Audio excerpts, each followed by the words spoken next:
जो खास चीज़ हम कहते हैं ज्वाइन की है आयुष अकाउंट हेडफोन हो गए। ठीक है, नेक्स्ट चीज़ हमने कहा आपने क्या की हुई थी डाइपोल पे आपने टॉर्क और इन सब की कैलकुलेशन की हुई है। जब टॉर्क की कैलकुलेशन करते हैं तो यहाँ पर एक छोटी सी बात लेके चलते हैं, उसको देखो जाए। हमने जो आपसे डिस्कस किया था वो आपसे ये बताता है कि अगर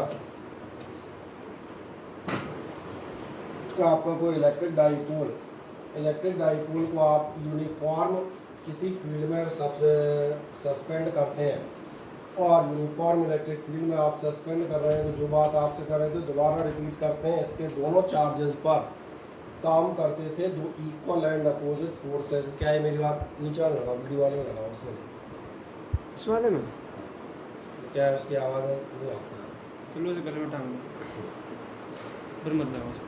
ठीक, तो जब आप जाएंगे तो इस पर आपके क्या होते हैं, जो इक्वल और अपोजिट फोर्स काम करते हैं, इक्वल अपोजिट फोर्स काम करते हैं। तो इसका मतलब क्या है, इसका मतलब यह है, मैं सबसे पहली बात करता हूँ कि अगर आपका कोई इलेक्ट्रिक डाइपोल किस फील्ड में आप ले रहे हैं, आप ले रहे हैं यूनिफॉर्म इलेक्ट्रिक फील्ड में।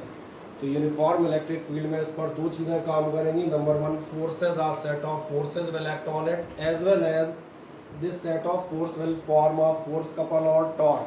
Then the question is there, जो आपका सेट ऑफ फोर्सेज है उनका एफ नेट कितना आएगा। क्या आपका ध्यान जा रहा है, दोनों इक्वल और अपोजिट फोर्सेज है, यानी आपका रिजल्टेंट फोर्स कितना आएगा, जीरो। लेकिन आप ध्यान से देखें, इस बार आपका टॉर्क रहेगा हम कह सकते हैं F net equal to zero, और आप मैथमेटिकली लिखेंगे तो आपको क्या मिलेगा, torque not equal to zero.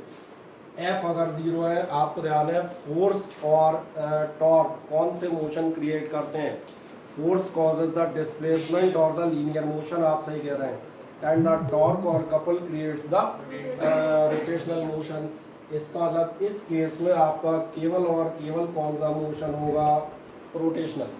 अब मैं एक और केस की बात करता हूँ, फिगरेटिव आपको दिखा देता हूँ। केस नंबर सेकंड हम फिर से वही डाइपोल पकड़ते हैं, लेकिन अब की बार मान के चलना मैं इलेक्ट्रिक फील्ड रखता हूँ ऐसी। इस इलेक्ट्रिक फील्ड से आप परिचित हैं, ये आपको इलेक्ट्रिक फील्ड लाइन बता रहे थे। Then it was the non uniform electric field. इन किसी पॉइंट्स पर आपकी ई ज़्यादा होगी, इस पॉइंट पर आपकी intensity of electric field lesser होगी, द लाइन्स आर रेयरर। अगर इस केस में आप जाते हैं तो फिर एक बार हम इसमें डाइपोल सस्पेंड करते हैं, मान चले ये रहा डाइपोल, और आपको अंदाज लगेगा और आप दोनों साइड का फोर्स देखेंगे तो इस फोर्स में एक छोटा सा फर्क आएगा, और वो फर्क क्या आएगा ये भी मैं बता देता हूँ। इस साइड का फोर्स आपका आएगा, नहीं आया समझ में, फिगरेटिव है इंटरप्रिटेशन। यहाँ आपकी लाइन रेयरर है, आपकी इलेक्ट्रिक फील्ड कम होगी, एंड ऑन दिस एंड यहाँ आप देखेंगे तो आपका जो है लाइंस डेंसर है, इलेक्ट्रिक फील्ड आपकी कैसी होगी, ज़्यादा। इसका अलावा आपको नजर आ रहा होगा एक साइड का फोर्स दूसरी साइड से ग्रेटर होगा कन्फर्म है। और अगर नॉन यूनिफॉर्म इलेक्ट्रिक फील्ड है, दोनों साइड के फोर्सेस बराबर नहीं है, तो आप ध्यान देखना, पहले आपने कहा था एफ नेट जीरो होगा, अब आप कहेंगे F net not equal to zero. अब आपका नेट रिजल्टेंट फोर्स जीरो नहीं होगा, और इससे में समझ में आता है, first of all the dipole will show the linear motion और द ट्रांसलेशनल मोशन ऑल्सो, अपनी जगह से कहीं ना कहीं ट्रांसफर होगा, ट्रांसलोकेट होगा। और नेक्स्ट चीज, चूंकि दो फोर्सेस हैं तो कहीं ना कहीं एक टॉर्क का कंपोनेंट तो बनेगा ही, दो तो बन नहीं है, तो ना तो आपका नेट फोर्स जीरो होगा और ना टॉर्क जीरो होगा। तो ध्यान देखना ये क्या करेगा, ये अपनी रोटेट भी करेगा और साथ साथ आगे बढ़ता हुआ भी जाएगा। क्या ये दोनों बातें समझ में आ जाती हैं, हाँ ना, पहले तो इतना होता है। एक छोटा सा काम करें, एक सिंपल चीज़ लिख दें, इन शॉर्ट लिख देते हैं, आप लिखिएगा, एक हेडिंग डाल दें, dipole in a uniform field. Simple heading डालें, dipole in a uniform field.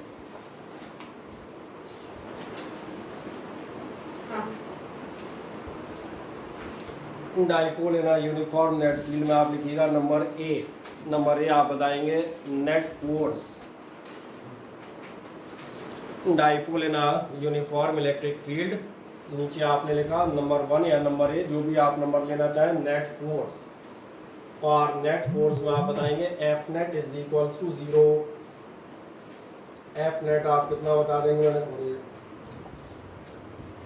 जो आपका नेट फोर्स होगा F net is equals to कितना होना चाहिए, ये आपका होना चाहिए जीरो। क्या है, समझ में आ रहा है? जिनको नहीं समझ में आए वो ब्रैकेट में लिख सकते हैं इक्वल एंड अपोजिट, इतना लिख दो बस, इससे ज़्यादा क्या समझाना। लिख दें F net is equal to 0, equal and opposite, बढ़िया, ये 0 हो गया। नंबर 2 या नंबर बी बताइएगा, torque not equal to 0। Second आप क्या लिखेंगे, टॉर्क नॉट इक्वल टू 0, और नॉट इक्वल टू 0 में आप ब्रैकेट में आप लिख सकते हैं 0 नहीं है बल्कि कितना लगेगा, टाउ बराबर पी साइन थीटा, ये आपको मालूम है, ये तो हमने निकाला ही हुआ है। इसका मतलब समझ में आ रहा है। टी आपका क्या करेगा, केवल और केवल रोटेट करेगा, ट्रांसलोकेशन या मैंने कहा ट्रांसलेशन नहीं होंगे। तो नीचे आप बताइएगा thus the motion of dipole is rotatory, नीचे आप बताएंगे thus the motion of dipole is rotatory, motion of dipole is rotatory. क्या इतना समझ में आता है, हाँ ना बताएं। ठीक, एक नेक्स्ट जाते हैं, नेक्स्ट नंबर, ये आकाश अंदर से आया, शपीश को आवाज़ देंगे, लेकिन एक रुमाल ऐसा कुछ लिखा है। ठीक, क्या इतनी सी कहानी समझ में आ गई। और ये आपको शीट में लिखा मिलेगा, पी मेक्स एन एंगल, तो टॉर्क कितना आएगा, इतना पढ़ ही चुके हो। मेन चीज़ जो आपके किसी 1 मार्क्स क्वेश्चन के लिए वो ये है कि आपका ये मोशन कैसा होगा, ये रोटेशनल होगा। अब जाते हैं, अगर आप जाएंगे नॉन यूनिफॉर्म फील्ड में, तो आपकी शीट क्या बताती है, जो मैं आपसे बता रहा था, ये क्या कहेगा, the charges of the dipole experience unequal forces. ये भी मैंने आपको फिगर से दिखाया था, एक साइड का फोर्स ज़्यादा हो रहा था और एक कम। क्या कहता है, therefore the net force on the dipole is not equal to 0। Camera उसका मीटिंग वाला हल्का साफ कर दो, ब्लर हो रहा है, हल्का साफ। और क्या देखना, due to the two unequal forces are torque is produce, torque produce होगा।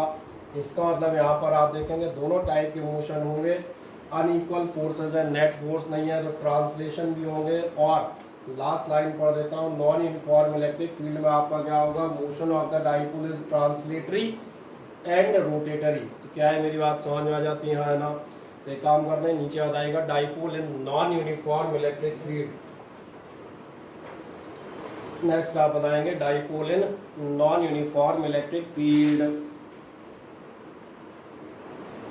और dipole in non uniform electric field आप जाएंगे तो इसमें आप बता देंगे the two charges experience unequal forces, the two charges experience unequal forces, two charges experience unequal forces. और इसका मतलब आपको क्या लिखना है, नीचे आप बताएंगे thus F net not equal to 0, does f net not equal to 0।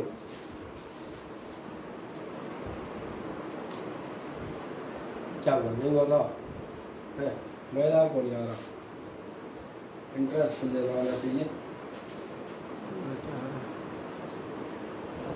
लेकिन नेट स्लो है।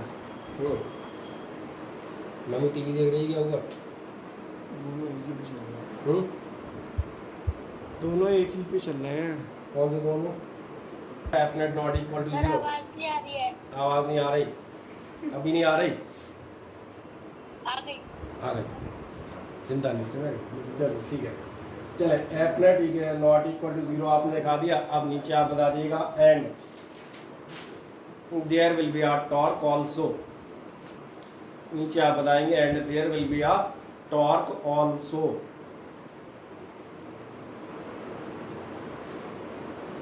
There will be a torque also, क्या है, क्लियर हो जाता है। और जब टॉर्क भी है और एक नेट फोर्स भी है तो इसका मतलब आप बता देंगे दस, नीचे आप बताइएगा thus the motion of the dipole is translatory as well as rotatory, thus the motion of dipole is translatory as well as rotatory. आपके डाइपोल का मोशन जो है ट्रांसलेटरी और रोटेटरी दोनों टाइप का आएगा। क्या है, क्लियर होता है। अब एक लास्ट बात पे आते हैं, जो इस पे नेट फोर्स लगेगा वो आपका कितना होता है। और नेट फोर्स हम बता दें निकालने का एक बहुत सिंपल सी चीज़ बता देते हैं। तो आप एनसीईआरटी का वो पढ़ेंगे तो एडिशनल एक्सरसाइज जो दिया चैप्टर 1 में, शायद में दूसरा तीसरा क्वेश्चन यही दिया हुआ है। आप कैसे निकालते हैं नेट फोर्स, तो मैं आपको बता देता हूँ। नेट फोर्स जो आप निकालेंगे वो आप ऐसे कैलकुलेट करेंगे कि आपको मालूम है potential energy of dipole, potential energy of dipole कितनी होती है, ये होती है आपकी डी बराबर सीधा लिखा जाए माइनस एफ डी आर, यही आपने निकाला होगा, सही है। और ध्यान देखना, अगर हम देखें तो इसको आपने निकाला था, क्या एक चीज़ याद है, इसकी हेल्प से हम चाहें तो वर्क डन या पोटेंशियल एनर्जी इस फॉर्मूले की हेल्प से कैलकुलेट की जा सकती है। कल आप चेक करें, आपने पोटेंशियल एनर्जी का फॉर्मूला यही निकाला हुआ है, P cos theta minus P cos theta यानी कि माइनस पी डॉट ई। तो चलो मैं इस पोर्शन को हटाता हूँ, जो आप इस पे जाएंगे, चलो एक बार और लिख देता हूँ समझाने के लिए। तो आपने कितना निकाला है, हम कहते हैं u is equals to minus P E cos theta यानी कि आ जाए माइनस पी डॉट ई। और अगर ये आपकी पोटेंशियल एनर्जी है तो ध्यान से देखो, आपको ये हम कहते हैं एफ डी आर की हेल्प से अगर आप चाहें तो आराम से हम कहते हैं एफ आपका कितना होगा D U by D are. तो यहाँ कह दिया जाए अपने लिए डी यू का मतलब होता है, हम कहते हैं एफ डी आर रखी दो, सही है।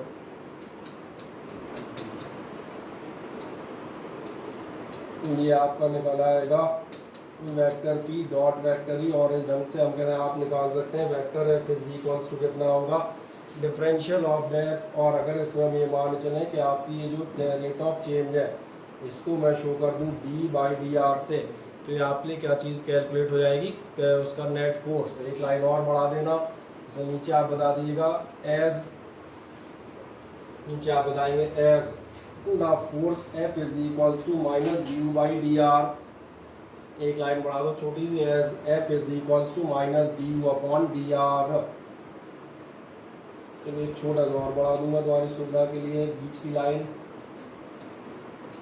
इसे बढ़ा देते हैं ना, F is equals to minus D U by D R. इसको एक स्टेप बाद ले लेना, और एक स्टेप बाद हम कहाँ ले लेंगे कि एक स्टेप आप मिडिल स्टेप बढ़ा दें, ये इज इक्वल्स टू हो जाएगा minus D by D R of you. You की वैल्यू जो अभी मैं याद दिला रहा था कितनी थी, ये आपका था पी डॉट ई। और अगर आप पी डॉट ई ले लेंगे तो बस अगले स्टेप में कितना हो जाएगा माइनस पी, आप बाहर ले लें कांस्टेंट, और साथ में dot D E by D are. मैंने कहा एक मिडिल स्टेप मैंने कहा डायरेक्ट ना लेते हुए थोड़ा सा आगे से आ जाए ताकि आप समझ में आ जाए। दिखा दें नेट फोर्स आराम से, देखने दिक्कत आ रही, बीच में कर देता हूँ। F is equals to minus D U by D R, यानी कि कुल मिलाकर हमने कहा minus D by D R of P dot E, ये हम निकाल ही चुके हैं।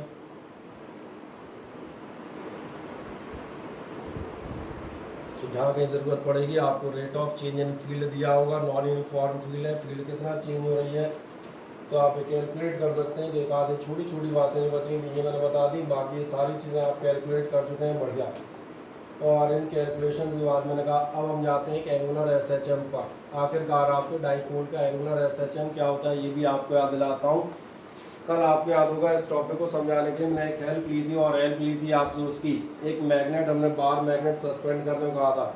मैंने कहा था अगर आप एक बार मैग्नेट सस्पेंड करें तो बार मैग्नेट क्या होगा, जब आप उसको छोड़ेंगे तो जैसे आपने यहाँ पे हम कहते हैं लटकाए और छोड़ा गया, डायरेक्ट नॉर्थ साउथ में अलाइन हो जाता है सीधा, नहीं दोबारा ध्यान जाएगा। ये अगर मैग्नेट लोगे तो मैग्नेट क्या काम करता है, जैसे ऐसे मैं आपको दिखाऊं ताकि जल्दी समझ में आए।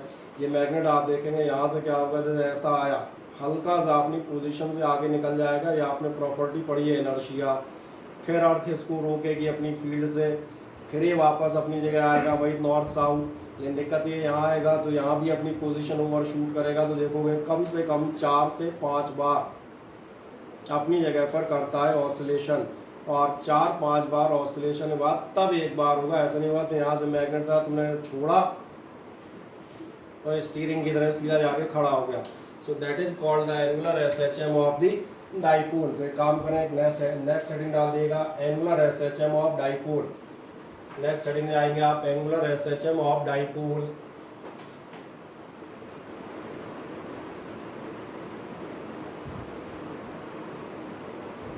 एंगुलर एसएचएम ऑफ डाइपोल में आएंगे तो इसमें एक लाइन लिख दीजिएगा,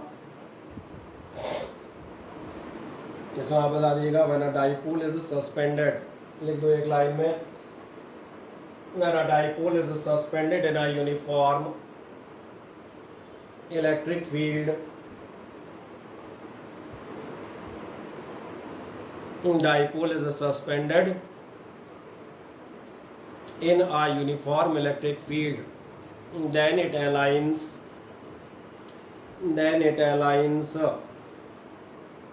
parallel to the field, और ये एग्जांपल और मैग्नेट वाला काम करेगा। पैरेलल टू फील्ड मतलब मैग्नेट होता तो नॉर्थ साउथ हो जाती है, इलेक्ट्रिक फील्ड के पैरेलल जाएगा। और आगे बढ़ने में करता है छोटा सा डिस्प्लेसमेंट दोगे तो क्या होगा, अपनी जगह आपका मूवमेंट करने लगेगा और आगे बढ़ेगा। If a small angular displacement is given, if a small angular displacement is given,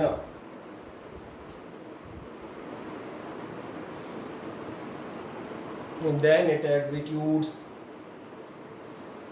a small angular displacement is given, then it executes angular SHM, then it executes angular SHM about its mean position, then it executes angular SHM। तो याद है ये वाला motion आपका simple harmonic motion last year को पढ़ा होगा। It executes angular SHM और कहाँ करेगा, अबाउट इट्स मीन पोजीशन, जो भी बीच की वो है। पेंडुलम याद दिला देता हूँ, पेंडुलम अपनी मीन पोजीशन के दोनों साइड SHM करता तो जल्दी याद आ जाएगा। अब एक काम करें, मैं आपको एक चीज़ याद दिलाता हूँ, अगर आपको छोटी सी बात याद आए, लास्ट ईयर चाहे पेंडुलम रहा हो चाहे आपने और भी कई चीज़ें हो, आपको याद आएगा पिछले साल लास्ट ईयर, और इस चीज़ को आप लास्ट ईयर के रजिस्टर से भी टैली कर सकते हैं। What was the principle of SHM, तो प्रिंसिपल ऑफ SHM मैं आपको याद दिलाता हूँ। प्रिंसिपल ऑफ SHM आपसे बताता था और मैंने कहा इसको लास्ट ईयर के रजिस्टर से टैली कीजिएगा।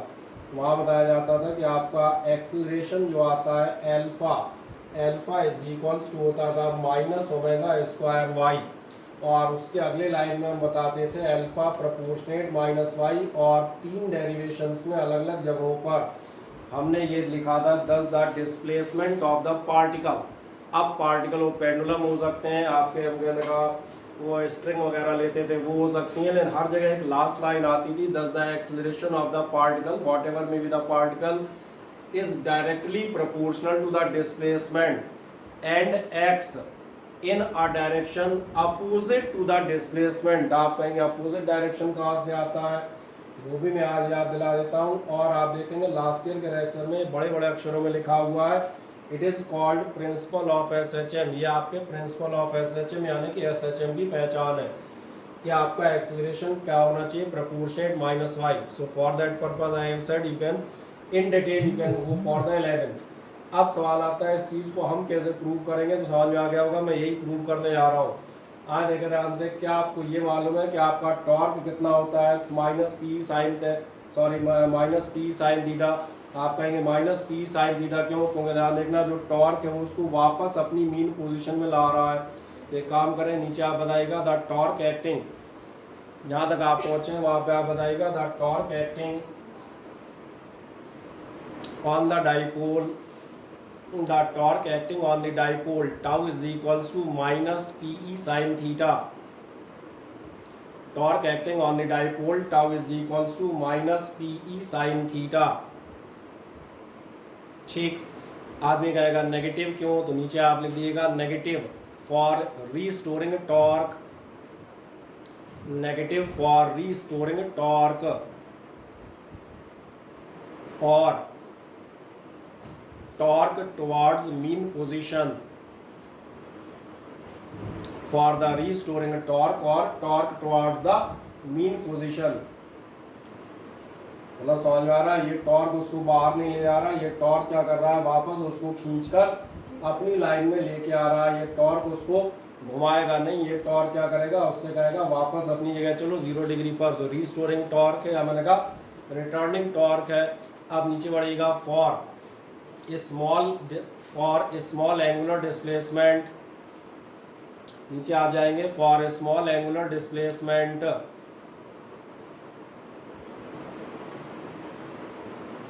एक छोटी सी बात याद दिलाता हूँ लास्ट ईयर मैथमेटिक्स की। स्मॉल एंगुलर डिस्प्लेसमेंट क्या आपको याद है, जब आप पढ़ते थे लिमिट x टेंड्स टू 0, तो आपसे बताया जाता था साइन x टेंड्स टू क्या होता है, और ये लास्ट ईयर भी हम इस्तेमाल करते थे, अगर आप थीटा की बहुत छोटी वैल्यूज रखेंगे तो आपकी साइन x की वैल्यू कितनी आनी चाहिए, x आनी चाहिए, और इसलिए आप देखेंगे I have selected sine theta is equals to theta, क्यों मैंने क्या लिखा है, फॉर स्मॉल एंगल्स, तो लिख दें फॉर स्मॉल एंगल्स या स्मॉल एंगुलर डिस्टेंस डिस्प्लेसमेंट बता दिएगा sine theta is equals to theta,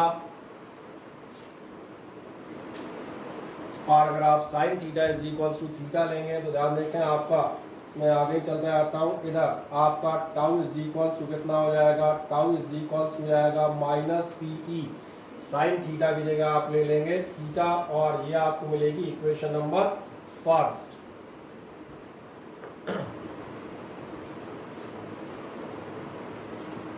ठीक, थोड़ा सा डिटेल कर दिया है क्योंकि शीट में एक आध थ्योरेटिकल लाइनें कम है, मुझे ध्यान नहीं रहा कि आपको 11th का ध्यान ही नहीं आएगा, आप आधी चीज़ों वैसे ही भूल गए होंगे। आप एक काम करें, जब आप माइनस पी थीटा लेते हैं उसके बाद नीचे चलिएगा, नीचे आप बताएंगे इफ मोमेंट ऑफ इनर्शिया, आए अगली लाइन में आएगा if moment of inertia, actually sheet में डायरेक्ट लिख दिया है, मैंने क्या लिखा है, if a moment of inertia of the dipole is capital I, if the moment of inertia of the dipole is capital I, then moment of inertia of the dipole is capital I, then मुझे बताएं क्या ये आपको याद आता है,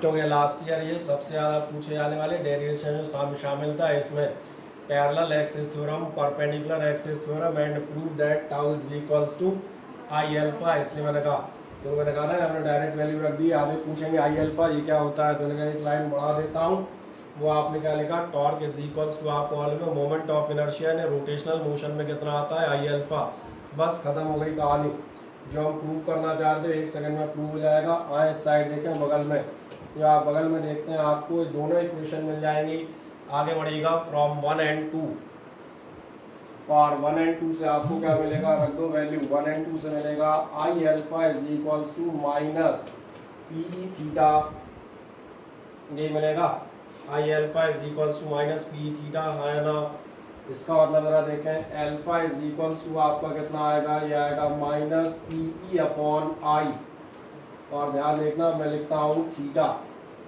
ये अलग लिख दिए हैं, वो अलग लिख दिए थोड़ा सा, क्योंकि मैं अगली बार क्या दिखाने जा रहा हूँ आपको दिख जाएगा, कितना आ गया, alpha is equals to minus P upon I और साथ में थीटा, और अगर ध्यान से देखें तो ये सारे कांस्टेंट्स हैं, moment of inertia of the dipole, dipole का खुद का मोमेंट या electric field uniform it is a constant, यानी अगली बार आप क्या बताएंगे, अगली बार आप बताएंगे अल्फा प्रोपोर्शनेट माइनस थीटा, और अल्फा और प्रोपोर्शनेट जरा तमीज से बनाइएगा, ऐसा मत बना दीजिएगा प्रोपोर्शनेट प्रोपोर्शनेट, हाँ इसलिए कहा है थोड़ा तमीज का भी इस्तेमाल करेंगे, अल्फा प्रोपोर्शनेट माइनस थीटा,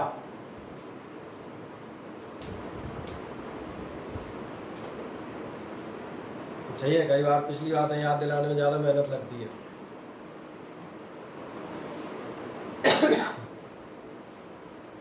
अब अल्फा प्रोपोर्शनेट माइनस थीटा हो कहते हो तो ध्यान देखें, इसी बात के लिए मैंने ये लिखा था, जो लिखा था ये आप अपनी कॉपी से टैली करेंगे, लास्ट ईयर रजिस्टर जरा देखें ध्यान से, क्या होना चाहिए, alpha proportionate minus Y, pendulum में लीनियर डिस्प्लेसमेंट आता है, डाइपोल में एंगुलर डिस्प्लेसमेंट आ रहा है, whatever may be the case there is the displacement, क्या कह रहा है, acceleration is directly proportional to the displacement and is acting in a direction,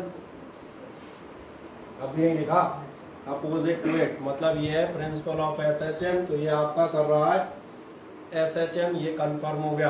एक काम करें अगले स्टेप में जाइएगा, नीचे आप बताइएगा thus the acceleration of dipole, thus the acceleration of dipole is directly proportional, thus the acceleration of dipole is directly proportional to its displacement, acceleration of dipole is directly proportional to its displacement and acts in a direction opposite to it is directly proportional to its displacement and acts in a direction opposite to it, which is the principle of SHM. In a direction opposite to it, which is the principle of SHM. तो ये confirm हो गया। अब मैं पक्का बता देता हूँ, किसी भी आदमी को वो याद है SHM का टाइम पीरियड का फॉर्मूला?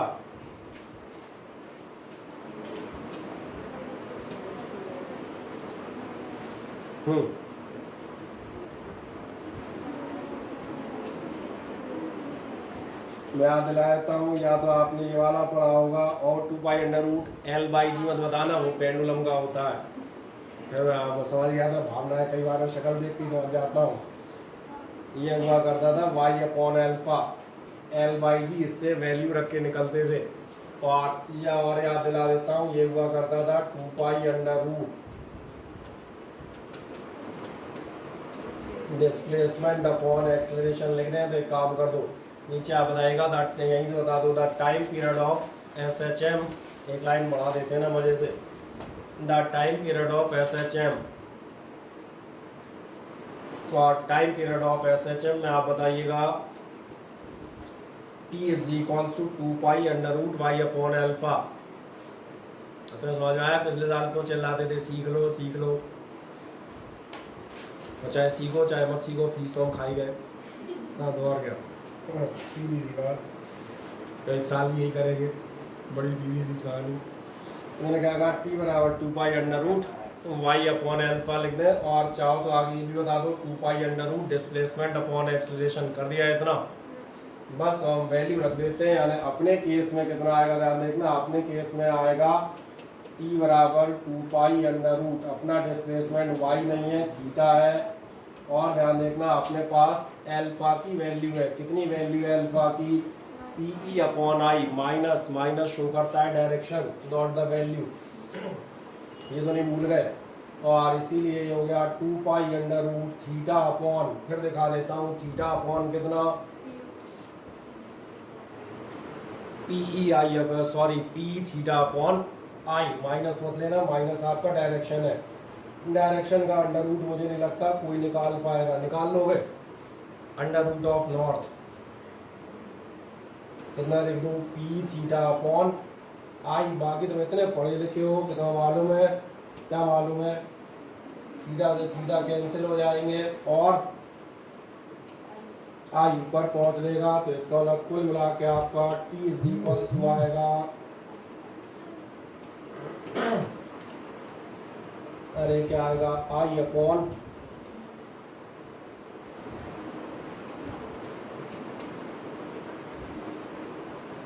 ठीक है।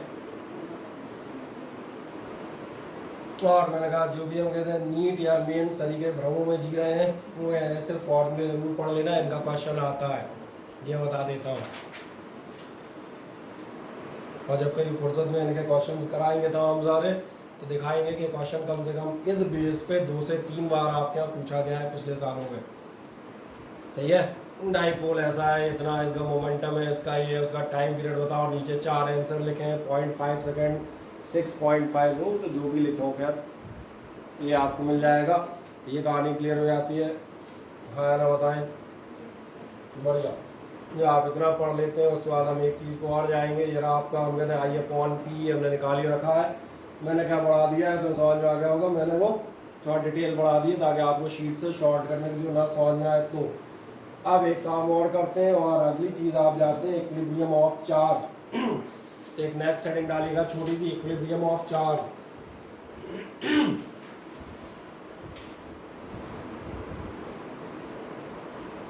नेक्स्ट आप एक हेडिंग बढ़ेंगे, इक्विलिब्रियम ऑफ चार्ज। पिछला समझ में आ गया, एक बार घर पे पढ़ लीजिएगा, कोई डाउट आए अगले राउंड में आप फिर से एक बार पूछ सकते हैं। इक्विलिब्रियम का मतलब याद है किसी को, पुराना दोहराना, मतलब इक्विलिब्रियम क्या कहलाता था?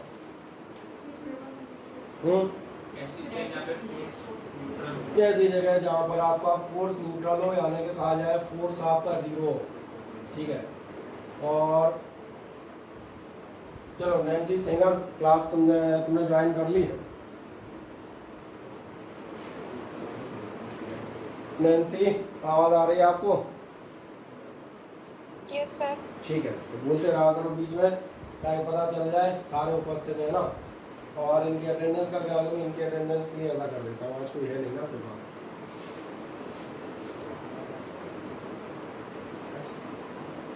ठीक है, जो इस फोटो में आएंगे वही प्रेजेंट माने जाएंगे, बाकी सबके एब्सेंट रहेंगे। और क्या तरीका। चले, इक्विलिब्रियम ऑफ चार्ज आपको मालूम है, इक्विलिब्रियम ऑफ चार्ज है कोई भी चीज ले लो यार जिसमें नेट फोर्स और टॉर्क जीरो होते थे वो इक्विलिब्रियम कहलाता था। हम कौन सी नई डेफिनेशन बता देंगे, वही बताएंगे जो आपके पास है। और यही बता रहा हूँ, क्या कह रहा हूँ, charge is said to be in equilibrium. अगर समझाने के दौर में देखो तो सब फालतू की लाइन है। मेन लाइन आपसे क्या कहती है, मेन लाइन कहता है if net force acting on it is zero. समझ में आ जाता है, लिख दो एक लाइन में चार्ज इन इक्विलिब्रियम में लिख दिएगा if the net force on the charge is zero, if net force on the charge is zero. बस शॉर्टकट में हो गया। अब आपको इक्विलिब्रियम भी मालूम है कितने टाइप के होते हैं, ये अपन ने कल ही पढ़ लिए थे। दो टाइप के इक्विलिब्रियम पढ़े थे, एक आपका था स्टेबल इक्विलिब्रियम और एक था अनस्टेबल इक्विलिब्रियम। इसमें आप बता दें स्टेबल और अनस्टेबल इक्विलिब्रियम क्या होंगे। तो पहला डाल दो नंबर 1 स्टेबल इक्विलिब्रियम।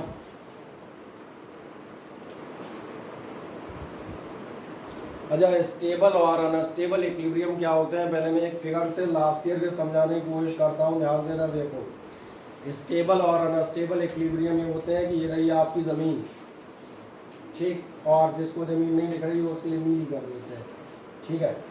अब इस ज़मीन के ऊपर मैं दो तरह के सिलेंडर रखता हूँ, ध्यान से मुझे देखें। एक मैंने ये वाला सिलेंडर रखा है और एक मैंने ये वाला रखा है।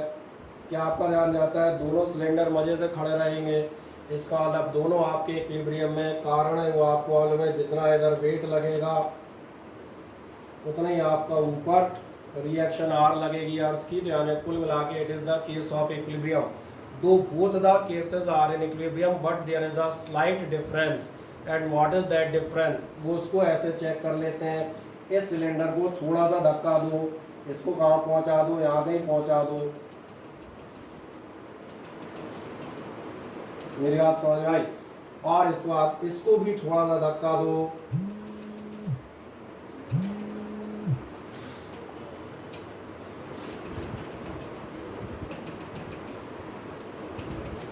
अब मुझे बताओ दोनों में क्या अंतर आएगा। ये भी थोड़ा सा उठेगा, ये भी थोड़ा सा उठेगा, दोनों में फर्क क्या होगा बताओ।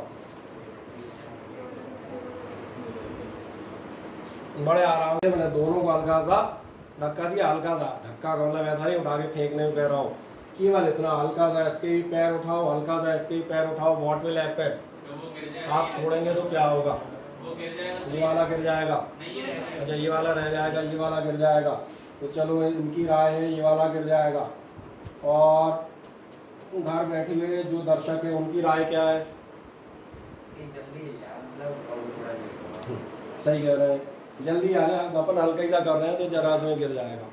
बढ़िया। तो हमने कहा घर बैठे जो बेचारे जितने दर्शक हैं सब मौन व्रत में हैं, आज अष्टमी अष्टमी तो नहीं है कहीं है? अच्छा, सब मौन व्रत में, ठीक, नाम लेके बुलाने पड़ेंगे।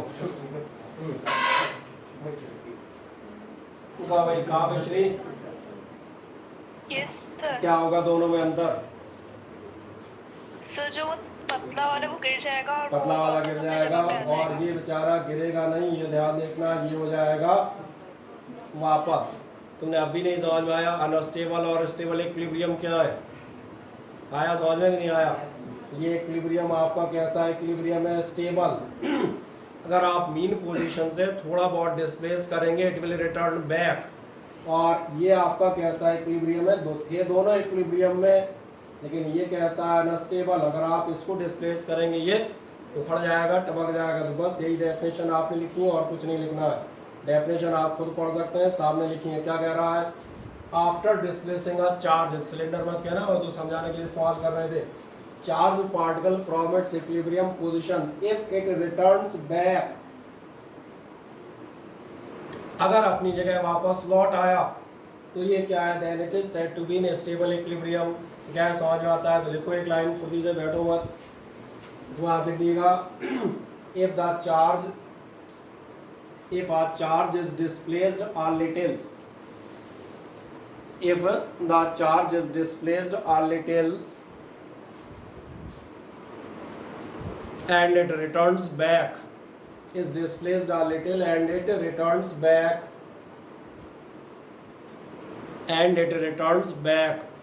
to equilibrium position, बस खत्म, यही कहलाएगी। उसमें डिफाइन छोड़ो। ये आपका कब होगा ध्यान देखना, इस केस में ये याद रखिएगा आपका du/dx² कैसा होगा, पॉजिटिव। अगले स्टेप में दिखा दीजिएगा फॉर दिस, मैं यहाँ लिख देता हूँ अलग से। इसकी शर्त आपकी क्या होती है, इसका शर्त होता है d²u/dx², ये होता है, देख दें आराम से, d²u/dx² is equals to positive. अब उल्टा आपको खुद समझ में आ जाएगा, एज इट इज अनस्टेबल में आप बताइएगा। नेक्स्ट आप बता देंगे अनस्टेबल इक्विलिब्रियम, इसमें तुम क्या लिखोगे, क्या लिख दोगे, वही लिख दो, कुछ ऐसा था डिस्प्लेसिंग अ लिटिल, और उसमें हमने लिखा था रिटर्न्स बैक। अब की बार लिख देना डज नॉट रिटर्न बैक, खत्म। ये तो आप खुद ही लिख सकते हैं यार। और ख़ास बात, अब की बार आपका d²u/dx² कैसा होगा, अब की बार आप रखेंगे नेगेटिव। बस इतनी सी चीज़ आप याद रखेंगे, 2 लाइन की, स्टेबल और अनस्टेबल इक्विलिब्रियम की। कभी कोई कंडीशन पूछ ले, 1 नंबर का आपका क्वेश्चन आता है, उसमें आपको इतना सा बताना होगा। So that's all for this, you can write down the definition yourself.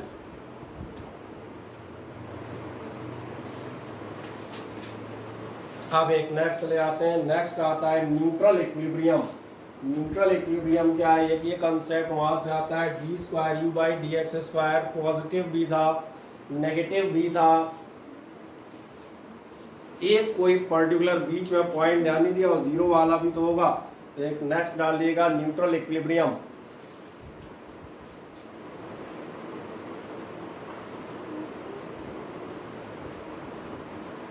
ठीक, तीसरा आपने क्या लिया, न्यूट्रल इक्विलिब्रियम। न्यूट्रल इक्विलिब्रियम में आप बताइएगा, इसमें आप बताएंगे, पहले तो ये बता दो d²u/dx² बराबर 0।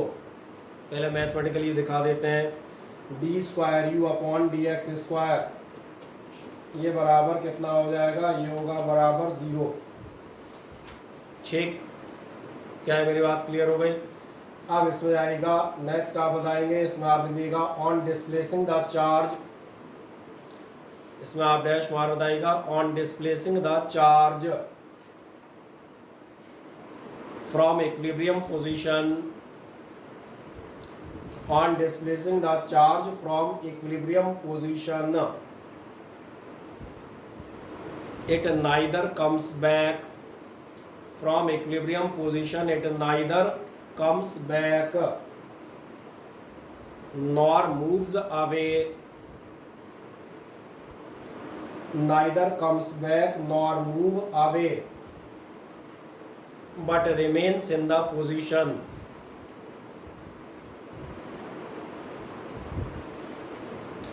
but remains in the position। ठीक है, रटने के लिए तो ठीक है, समझने वालों के लिए बता देता हूँ कि मुझसे अच्छा एग्जाम्पल कोई नहीं दे पाएगा। मैं एक बहुत साधारण सा केस आपको दिखाता हूँ, आपको समझ में आएगा, ध्यान से देखना। मैं माने चलता हूँ, आपने किसी कहते हैं बर्तन में पानी भरा, और पानी भरने के बाद यहाँ पर मैं एक प्लास्टिक की बॉल तैरा देता हूँ। कौन सी बॉल तैरा रहा हूँ, प्लास्टिक की बॉल। मेरी बात समझ में आ रही है। इस प्लास्टिक की बॉल को मुझे बताएं, ये इक्विलिब्रियम स्टेबल है या अनस्टेबल? स्टेबल है। कारण आप एक काम करें, इसको नीचे ले जाएं, आप डिस्प्लेस कर दें, आप देखना है वापस ऊपर आ जाएगी। समझ में आ रहा है। एक नाव तरीके में कहते हैं, भारी चीज़ कटोरे नुमा ले लोगे, थोड़ा भारी होना चाहिए, ये शर्त है। लोहे का कटोरा सरीका, उसको आप ध्यान देखना, उसको यहाँ तैरा देना, उसको डिस्प्लेस कर देना, तो समझ में आएगा वो नीचे जाके बैठ जाएगा, ये हो गया अनस्टेबल। अब सवाल आता है न्यूट्रल इक्विलिब्रियम क्या है। मैंने कहा था न्यूट्रल इक्विलिब्रियम बहुत कम मिलेंगे। पॉजिटिव वैल्यू नंबर स्केल सबने देखी है, पॉजिटिव वैल्यूज लाखों होंगी, नेगेटिव वैल्यूज लाखों होंगी, but zero will be the unit, एक अकेला। तो एक काम करते हैं अपन, बजाय इसमें पानी भरने के, अब की बार मान के चलते हैं इसमें हम क्या भरें, मक्खन भर लेता हूँ। और मक्खन भी कौन सा, बिल्कुल बढ़िया उच्च कोटि का भरेंगे, अमूल बटर, अटरली बटरली और डिलीशियस। आ जाओ भर दो। आप चाय जो ले लो, हम कहते हैं सिंपल मक्खन है तो कम ही होगा, अपन गरीब लोग हैं, इतना मत सोच लेना। 200 ग्राम मक्खन है तो अब की बार में बॉल नहीं डालेंगे, कंचा ले लेते हैं। अच्छा मुझे बताओ, एक कंचा यहाँ पर रख देता हूँ, क्या होगा, इक्विलिब्रियम में है, रखा रहेगा। अच्छा इस कंचे को उंगली से प्रेस कर देता हूँ, यहाँ ले गया, अभी क्या होगा, वापस आएगा कि नीचे डूब जाएगा। अभी नहीं समझ में आया तुम्हें, that is called neutral equilibrium. जहाँ आपने पहुँचा दिया है वो चीज़ वहीं रह गई। और ऐसे तमाम सारे केसेस होते हैं पूरी दुनिया में। गेट आप देखना, गेट आप खोलते बंद करते हैं और अलग अलग गेट्स पे आप निकले होगे, एक्सपीरियंस क्या होगा। कुछ गेट कैसे होते हैं, खोला और जैसे ही तुमने छोड़ा और तुम घुसे, तुम्हारी खोपड़ी में पीछे से आगे लड़ते हैं धम, ये होते हैं स्टेबल इक्विलिब्रियम। कुछ कैसे होते हैं, आपने खोला और वो सीधे खुल के उधर निकल लेते हैं, ये होते हैं अनस्टेबल इक्विलिब्रियम। ऐसे गेट आपको चार्ली चैपलिन की फिल्मों में देखेंगे। देखिए चार्ली चैपलिन की फिल्में नहीं देखी तुमने, चार्ली चैपलिन की फिल्में नहीं देखी? हाँ देखिए मेरे यहाँ एक ऐसा भी जानवर बैठा है जिसने नहीं देखी, बताओ। इसकी गिनती इंसानों में तो कर ही नहीं सकते। तो चार्ली चैपलिन की फिल्म जिसने नहीं देखी वो इंसान होने की बेसिक डेफिनेशन से ही बाहर है। हाँ बेसिक क्राइटेरिया होता है। अरे काम करना, मोबाइल में घर जाके देखना, 4-5 देख लो, हम मानेंगे तुम्हारी इंसान बनने की प्रक्रिया चालू हो चुकी है। अब एक काम करना, तुमने कभी ध्यान दिया, कुछ गेट हम कहते हैं पार्क के जंग लगे भी होते हैं, उन्हें जितना खोल दो वहीं अटक जाते हैं बस, तो थोड़ा और खोलो फिर अपन घुस जाते हैं अंदर। तो बस ये आपके कौन से, तो ना ढेरों ऐसे मिलेंगे, तो कोई टेंशन नहीं है। हज़ारों एग्जाम्पल आप पूछोगे, मैं आपको बता सकता हूँ। तो प्रैक्टिकल फिजिक्स मैंने कहा था हर जगह मिलती है, चाहे आप मक्खन के ढेर में ढूंढने चले आए, चाहे आप पार्क के जंग लगे गेट में ढूंढें। बात यह है कि आपकी जो आँखें हैं उसमें मैंने कहा वो आपको देखें।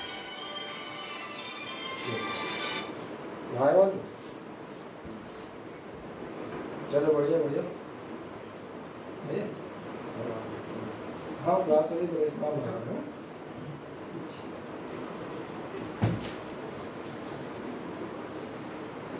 चल अब आपको सारी चीज़ें समझ आ गई। तो तीनों टाइप मैंने ऐसे एग्जांपल दिए हैं कि आपको कंसेप्ट क्लियर हो जाएगा। तो बाकी अब कोई फिजिक्स से रिलेटेड एग्जांपल आएगा तो उसमें भी आप इस सामान्य ज्ञान को अप्लाई कर पाएंगे। स्टेबल इक्विलिब्रियम क्या है, अनस्टेबल क्या है, और जो मैं बात कर रहा था न्यूट्रल इक्विलिब्रियम क्या है। बस ये ध्यान रखना, न्यूट्रल इक्विलिब्रियम के एग्जांपल आपको कम मिलेंगे, ये ध्यान रखिएगा। चलें इसके बाद हम आगे बढ़ते हैं। इसके बाद अपने पास क्या था, हाँ एक छोटी सी डेफिनेशन और है, तो एक नेक्स्ट सेकंड डाल दीजिएगा, न्यूट्रल पॉइंट।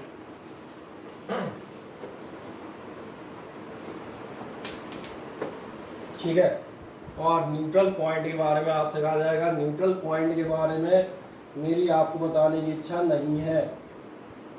अब आप बताएं क्यों इच्छा नहीं है?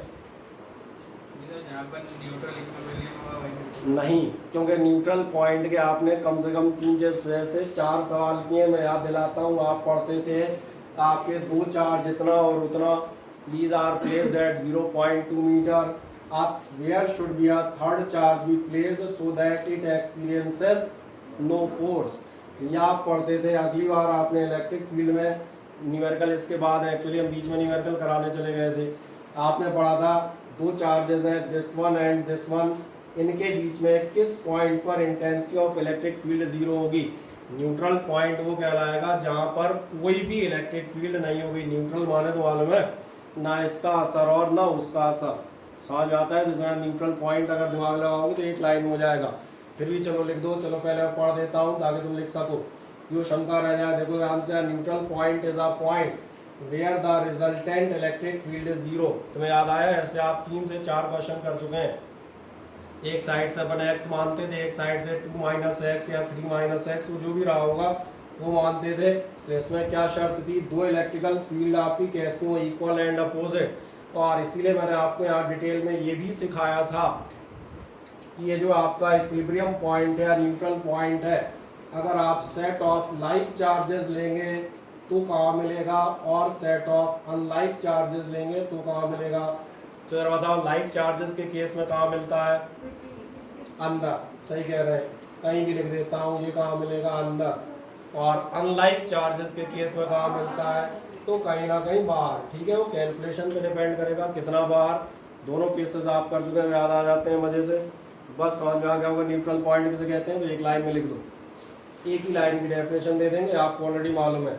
इसमें आप बता दिएगा न्यूट्रल पॉइंट, इसमें आप बताएंगे at this point in the resultant electric field, at this point the resultant electric field is zero, at this point the resultant electric field is zero. बस खत्म। इसके बाद प्रैक्टिस प्रॉब्लम्स थी, तो मुझे लग रहा है वो हमने शायद कर ली होंगी कि नहीं कर पाई नहीं, बस 2 ही हो पाई नहीं, 5 तो 6 7 तो हैं यार, 6 में तो 5 करनी है, तुम कह रहे हो हैं? तो नहीं कर रहे थे, बहुत हो गए। सही है। अब एक नेक्स्ट चीज़ पे जाते हैं, और इसके बाद जो आप नेक्स्ट चीज़ चलेंगे वो आपका इसके बाद आता है इलेक्ट्रिक फ्लक्स। ठीक है, तो ये आपकी डाइपोल की कहानी पूरी कंप्लीट हो जाती है, इलेक्ट्रिक डाइपोलर टॉपिक। अब एक नेक्स्ट हेडिंग डाल दिएगा इलेक्ट्रिक फ्लक्स।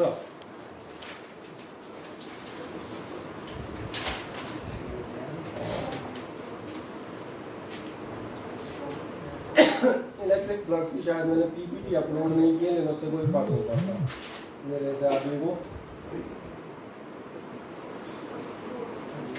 चलो इलेक्ट्रिक फ्लक्स पे जब आप जाते हैं, इलेक्ट्रिक फ्लक्स क्या कहलाता है ये मैं चर्चा कर देता हूँ। इलेक्ट्रिक फ्लक्स पे आप जाएंगे, पहला आप डालें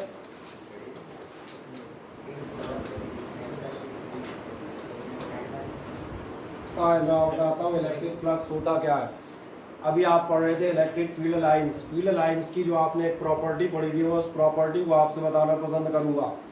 आप इलेक्ट्रिक फील्ड में एक तो आपने प्रॉपर्टी पढ़ी थी, अगर मान के आप चलें कोई भी चार्ज है, सपोज करें चार्ज ए है और ये चार्ज बी है, अगर सपोज आउट करें यहाँ पर आपकी इलेक्ट्रिक फील्ड लाइंस ऐसी हैं और यहाँ मैंने मान लिया ऐसी हैं, तो आपका ध्यान जाता है हमने क्या कहा था, number of electric field lines कहीं ना कहीं चार्ज का मैग्नीट्यूड बताता है। ये फिगर ये बता रहा है कि आपका charge number A greater than है चार्ज नंबर बी। ये इलेक्ट्रिक फील्ड लाइंस की प्रॉपर्टी में आप पढ़ चुके हैं। इसी से मिलता जुलता इसी का एक और वर्जन भी हमने लिया था, और वो हमने क्या लिया था कि अगर आपकी electric field lines likewise this है, तो आप कोई से भी 2 पॉइंट ले लें। फॉर एग्जांपल मैं यहाँ ले लेता हूँ पॉइंट ए और यहाँ आपने लिया पॉइंट बी, तो आपका पॉइंट ए पर इंटेंसिटी ज़्यादा होगी और पॉइंट बी पर कम होगी। यानी आपसे कहा जाएगा electric field at A will be greater than at electric field B. इसका मतलब ध्यान देखो, जहाँ पर आपकी नंबर ऑफ लाइन ज़्यादा आ रही हैं वहाँ पर इलेक्ट्रिक फील्ड ज़्यादा आती है, फोर्स बड़ा आता है, चार्ज बड़ा आता है, सिंपली कुछ भी आप कह दें। यानी इससे समझ में आता है कि the number of electric field lines ये भी एक इम्पॉर्टेंट फैक्टर है, इसका भी असर पड़ता है। तो इसका मतलब हम इलेक्ट्रिक फील्ड और इलेक्ट्रिक चार्ज को एक और एस्पेक्ट में देखते हुए जाते हैं, और जिस एस्पेक्ट में हम आप देखते हुए जाएंगे, यहाँ पर आप कहेंगे इलेक्ट्रिक फील्ड, तो यहाँ पर आप बताता हूँ फ्लक्स की जो आप डेफिनेशन देते हैं वो यही देते हैं। आप बताते हैं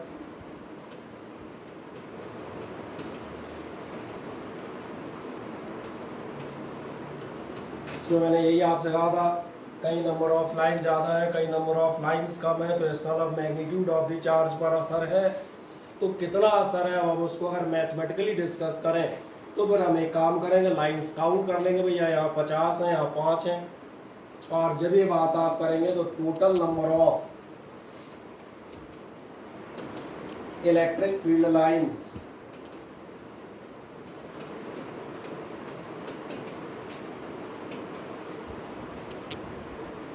पासिंग थ्रू अ सरफेस, हम ये मान के चलेंगे कि आप किसी भी सरफेस या एरिया पर आप इनको कैलकुलेट कर रहे हैं और किसी भी सरफेस एरिया पर आपका जितना भी total number of electric field lines होती हैं ये आपकी किस नाम से आनी है, इलेक्ट्रिक फ्लक्स के नाम से जानी जाती हैं। छोटा सा भी करेक्शन करूंगा डायरेक्शन को लेके, तो पहले इतना आ जाए, एक सिंपल हेडिंग डालें इलेक्ट्रिक फ्लक्स। क्या हो गया? हम्म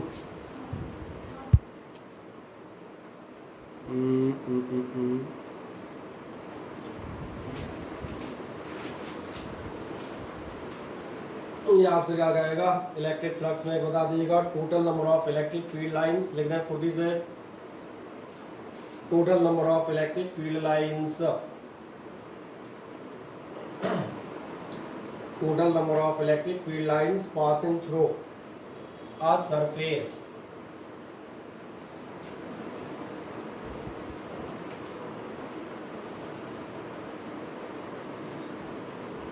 electric field lines passing through a surface, और खास बात जो मैंने कहा था वो आप बताएंगे held normal to electric field, ये खास बात है, इसका ध्यान रखिएगा कि आप उस सरफेस को कौन से डायरेक्शन में लेंगे, held normal to electric field. ठीक, आगे का सेंटेंस भी पूरा करें, through a surface held normal to electric field.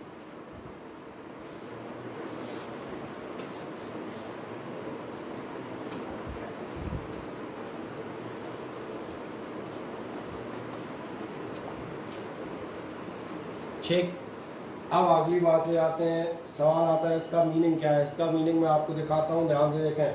मैं मानने चलता हूँ मेरे पास कोई भी एक सरफेस है और एक स्मॉल एलिमेंटल सरफेस ले लेता हूँ, सिंपल सी।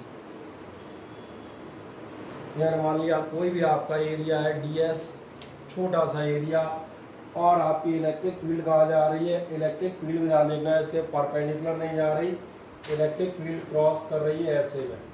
3 डायमेंशनल फिगर समझ में आता है, ये आपको फिगर बता रहा है, ये आपका सरफेस एरिया है और आर पार मैंने कहा आपकी क्या है, इलेक्ट्रिक फील्ड लाइन क्रॉस कर रही है, ये रही इलेक्ट्रिक फील्ड लाइन। जब इलेक्ट्रिक फील्ड लाइन ऐसे में क्रॉस कर रही है तो एक छोटी सी बात देखें कि आपको ऐसा नजर आता है जो इस सरफेस का नॉर्मल होगा वो नॉर्मल आप देखना इधर और इधर होगा, इधर और इधर समझ में आ रहा है, यार पारी कहानी बना दी है, थोड़ा सा और बड़े बड़े बनाऊँ बोले।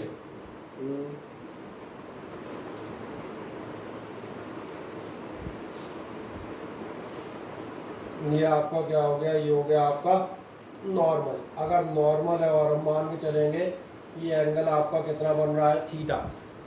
वो इलेक्ट्रिक फील्ड आपका इस सरफेस के नॉर्मल से how much it is the angle, ये बना रही है थीटा एंगल। तो इस केस में हम क्या कर सकते हैं, तो बचपन से पढ़ रहे हो, कोई भी आपका वेक्टर टेढ़ा जा रहा होगा तो उसको 2 पार्ट आप कर देंगे, कर दें आराम से 2 पार्ट। कौन से 2 पार्ट होंगे तो ध्यान जाता है, एक पार्ट होगा आपका थीटा के अलोंग और एक पार्ट होगा, और जैसे ही 2 पार्ट होंगे इनमें से एक हो जाएगा जो थीटा के साथ जा रहा है, ई कॉस थीटा, दूसरा हो जाएगा ध्यान देखना ई साइन थीटा। अब मेरा सवाल ये है कि आप फ्लक्स की कैलकुलेशन के लिए कौन सा लेंगे, ये वाला या ये वाला। ध्यान देखो, ये तो देखेगा ये सरफेस पर ही है और ये वाला सरफेस के नॉर्मल है, इसलिए ना नॉर्मल डॉट डॉट बनाए थे।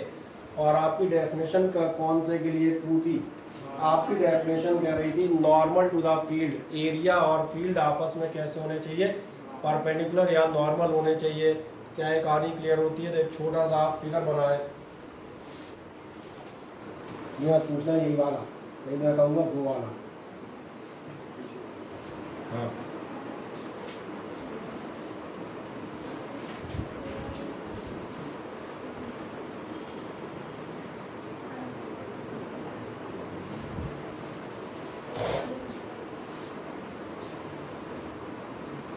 बना दें आराम से फिगर।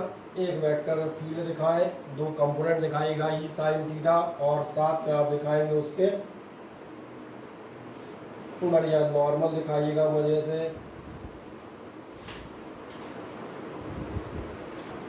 तो मैं भी टाइम पास कर देता हूँ।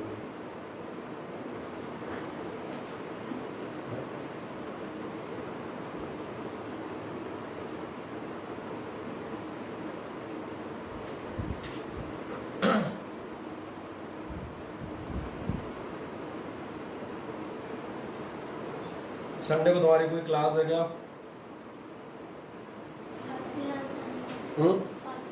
नहीं हाल फिलहाल नहीं, तो कहाँ होगी? फ्राइडे में अपन है।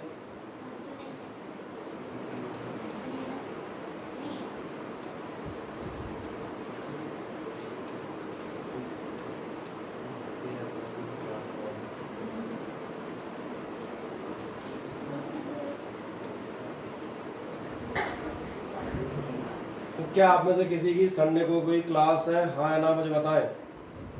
Yes sir. ठीक है, Yes, sir. कितने बजे है बताएं? सर 1 बजे। अरे 1 बजे टाइम नहीं होता है, 1 बजे फालतू का टाइम होता है, इसको अपन क्लास में ही नहीं गिनते। हम जैसा आदमी तो सो ही जाता है। और किसी की सुबह सुबह हो तो बताओ।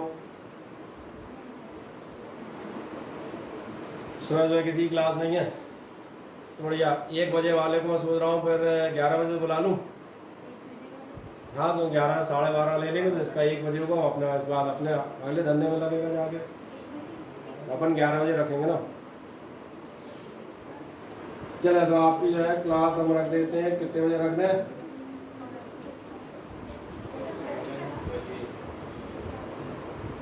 टेस्ट आपका ट्यूसडे को रखेंगे। Your test is shifted to Tuesday. नहीं, संडे को हम क्लास लेंगे, मंडे को भी क्लास लेंगे और ट्यूसडे को टेस्ट लेंगे बेटा, तभी सिलेबस होंगे। नहीं तो फिर बता देता हूँ तुम्हारे लिए, विशेष कर बता दूँ, 8 चैप्टर पहले ही पढ़ा चुका हूँ, नहीं तो नवे से चालू करूँगा। हाँ 8 दोबारा पढ़ने तो हमारे हिसाब से पढ़ने पड़ेंगे। सही बोल रहा हूँ ना, 8 पहले ही पढ़ा के रख चुका हूँ। सर हाँ बोलो। संडे को ऑफलाइन क्या? संडे को ऑन ऑफ सब जो रहेगी सब एक ही साथ होती है अपनी, वो ऑन ऑफ का कोई वही नहीं है। संडे को आप चाहे ऑनलाइन लें चाहे आप ऑफलाइन लें, वो आप देखें। क्लास रहेगी 11 o'clock, ठीक है। आए मैं अगली चीज़ पर था, और अगली चीज़ मैंने आपसे कहा था, ये आपको समझ में आ जाता है। जैसे ही समझ में आया तो एक छोटा काम करो, इसके बगल में आप मेरे साथ साथ लिखते हैं, मैं बोलता भी जा रहा हूँ। ये आप बताएंगे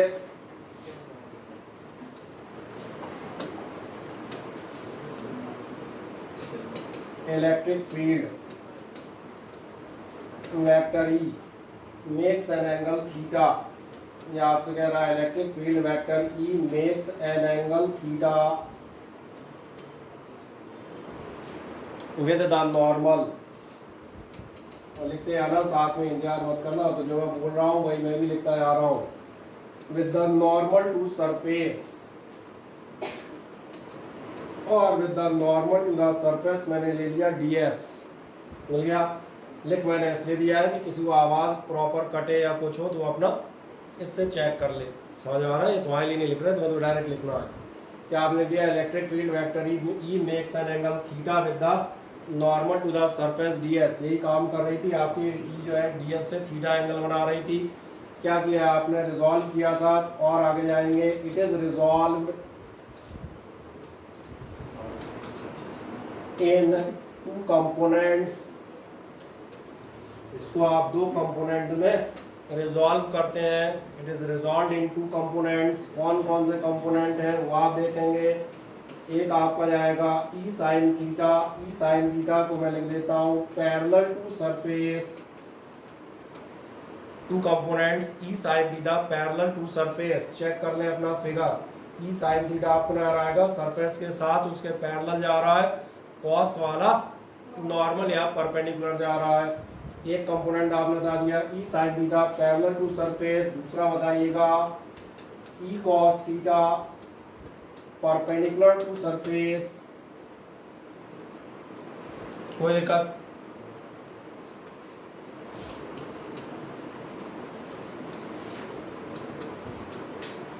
और इसलिए हम आगे बढ़ेंगे। Hence flux linked with the surface. आपकी सरफेस के साथ कितना फ्लक्स लिंक होगा? तो कितना फ्लक्स लिंक होगा? फ्लक्स को हम लिखेंगे फाई से, क्योंकि छोटी सरफेस लिए थे तो छोटा सा फ्लक्स होगा बेचारा, पिद्दी सा, वो होगा डी फाई। और कितना हो जाएगा? फील्ड कितनी थी आपकी? फील्ड थी आपकी ई कॉस थीटा। समझ में आ गया? मैंने ई साइन थीटा क्यों नहीं ली? क्योंकि ये कंपोनेंट कैसा है? पैरेलल। ये नहीं लिया जाएगा नॉर्मल या परपेंडिकुलर कंपोनेंट लिया जाएगा। ये डेफिनेशन में आपसे पहले ही पूछा था। ई साइन थीटा पैरेलल मैंने रिजेक्ट कर दिया। कौन सा कंपोनेंट ले रहा हूँ? According to definition which is normal और परपेंडिकुलर टू द सरफेस। तो कितना कंपोनेंट है? ई कॉस थीटा, और कितनी बड़ी सरफेस पर है? तो ds। आप चाहें तो इसको थोड़ा सा प्रॉपर मैनर में लिख दें, और प्रॉपर मैनर में लिखेंगे तो आप कुछ नहीं करेंगे, आप लिख सकते हैं ई ds cos theta, that is the formula for the flux. चले, किसी को कोई दिक्कत आए लिखने में तो मुझे बताइएगा। ये आपने बता दिया डी फाइव बराबर ई cos theta dot D S, यानी डी फाइव इज इक्वल्स हो गया आपका E D S cos theta. अब इससे हम दुनिया भर की 4-5 बातें निकालेंगे। तो सबसे पहली बात हम क्या निकालें? चलो सबसे पहले हम इससे निकालते हैं यूनिट। आ जाओ, यूनिट निकालने जाओगे तो इलेक्ट्रिक फील्ड इंटेंसिटी क्या यूनिट होती है? न्यूटन पर कूलम। बढ़िया, तो ये यूनिट थी आपकी न्यूटन पर कूलम इनटू एरिया की यूनिट होती है मीटर स्क्वायर, यानी ये आपकी हो जाएगा कुल मिला के न्यूटन मीटर स्क्वायर पर कूलम। या फिर इसी को हम कहेंगे, ये साइंटिस्ट का नाम है, उसमें कोई अपना योगदान नहीं है, वेबर। ठीक, लिख दें 1 सेकंड में। साइड में यूनिट निकाल दो। यूनिट आप बता देंगे न्यूटन पर कूलम इनटू मीटर स्क्वायर, यानी कुल मिला के आपका होगा न्यूटन मीटर स्क्वायर पर कूलम, और आप इसी का दूसरा नाम बताएंगे वेबर। अब अगली चीज़ हम इससे क्या चीज़ निकाल सकते हैं? यूनिट निकालनी है तो ध्यान देना, आप सही कह रहे हैं। इससे हमें निकालनी पड़ेंगी डायमेंशंस। आओ डायमेंशन बताओ फोर्स की। न्यूटन या फोर्स की डायमेंशन कितनी बता रहे हो? mlt -2। बढ़िया, ये पढ़ रखी है। मीटर स्क्वायर एल स्क्वायर, और चले आए चार्ज। चार्ज की अपॉन में कितनी होंगी? 80। कर दो टोटल, कितना आएगा? कितना आएगा? m हो जाएंगे, l हो जाएंगे 3, और क्या होगा? t -2 -3। सही कह रहे हो। और a -1। चलो बढ़िया।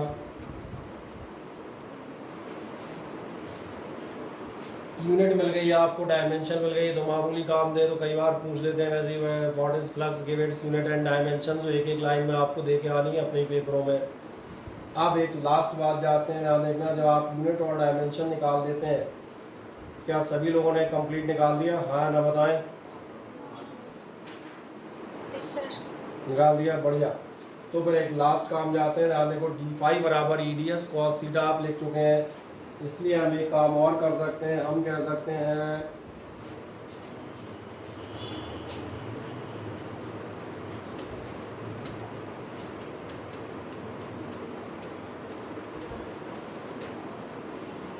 Vector form. वेक्टर फॉर्म में जाओगे तो क्या होगा? क्या जा रहा है, कल भी चर्चा कर रहे थे, ए बी कॉस थीटा, इसका मतलब हो जाएगा dot product vector A dot vector B. तो जैसे आप वेक्टर फॉर्म में जाएंगे तो आपको क्या मिलेगा? डी फाइव इज इक्वल्स होगा आपका वेक्टर ई और डॉट वेक्टर डी एस। ये बढ़िया, ये हमने निकाल लिया। वेक्टर फॉर्म ये भी आप निकाल सकते हैं, सब फॉर्मेलिटीज़ हैं। और अगर आप पहले चैप्टर तक में भी सीख गए तो हमने कहा आगे अपने इन्हीं को ऐसे कंटिन्यू बराबर हर बार ये चीज़ें होती हैं। लास्ट एक कहानी बताते हैं, एंड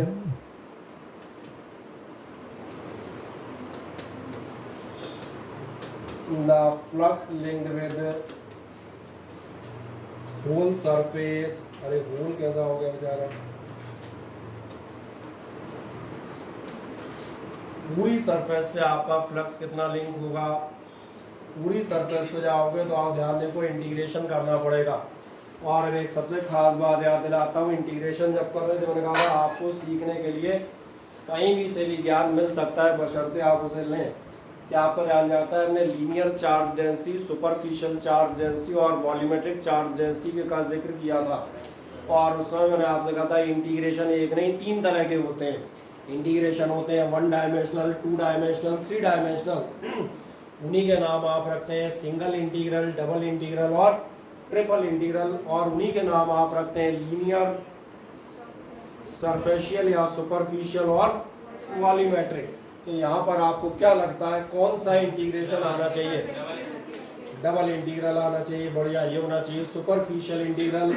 इसे आप नेट फ्लक्स पे जाएंगे तो फाई इज इक्वल्स टू, कुछ लोग लिखेंगे सुपरफिशियल इंटीग्रल, और क्या लिखा जाएगा, चलो मैं वेक्टर फॉर्मेट ही सॉल्व करता हूँ, vector E dot vector D S, या फिर इसी को आप लिख सकते हैं ऐसे लिख दें तो भी कोई बुराई नहीं है, बोथ आर सेम। बाकी पूरा और लिख दूँ आगे का, आप क्या लिखेंगे, vector E dot vector D S.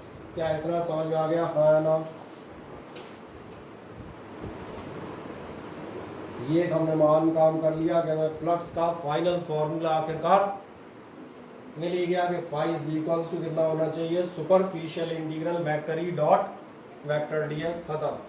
अब जहाँ ज़रूरत पड़ेगी वेक्टर और इंटीग्रेशन का हम इस्तेमाल करते हुए इसको कैलकुलेट कर लिया करेंगे। ठीक, क्या क्या सीख लिया? दो बातें आपने सीख ली। पहली बात तो आपने सीख लिया फ्लक्स क्या होता है। तो फ्लक्स में एक बार फिर से याद दिला देता हूँ, in total number of electric field lines जो आपकी किससे पास हो रही हो, किसी भी सरफेस से आपकी पास ओवर हो रही हो, क्योंकि आपको मालूम है वो नंबर ऑफ लाइंस जो हमने चैप्टर में पिछली जानकारियाँ पढ़ी थी, किसी भी जगह आपकी total number of field lines कहीं ना कहीं आपको मैग्नीट्यूड ऑफ चार्ज या मैग्नीट्यूड ऑफ इलेक्ट्रिक फील्ड का एक आइडिया ज़रूर देती हैं। आओ उस आइडिया को मैथमेटिकल फॉर्म में कन्वर्ट करते हैं। जस्ट इतना नहीं देख रहे हैं नंबर ज़्यादा या कम, हम एग्जैक्ट देखते हैं कितना नंबर है, 10 है, 20 है या 50 है, तो मेरे पास आइडिया नहीं है, मेरे पास वैल्यू होगी। समझ आ रहा है? जैसे यहाँ देखा जाए तो मैं एक आइडिया लगाता हूँ, भैया अगर बच्चे कम होंगे तो कम फीस आएगी, ज़्यादा होंगे तो ज़्यादा आएगी। तो उसमें हम क्या करते हैं, एग्जैक्ट कैसे जाओ, बोले इतने number of student that's why multiplied by this and this will be the amount for this year. तो क्या है, मेरी बात क्लियर हो जाती है। तो जब आप इस पे आते हैं total number of field lines को आप कैलकुलेट करेंगे, so that term will be known as the electric flux number 1। Then final, इसके लिए आपने डेरिवेशन कैसे किया, normal to the electric field. किसी ने कहा अपनी इलेक्ट्रिक फील्ड नॉर्मल नहीं है, it is making an angle theta, what will you do then? Definitely, very simple. I will resolve the electric field in two components. One parallel to the field, which is E sin theta. Other one is in the direction of normal to the field, which is E cos theta. And that's why, according to the definition, the electric flux linked in this surface कितना होगा आपका, d phi is equals to the normal component multiplied by the surface area. That means E cos theta dot ds. So the total will be E ds cos theta.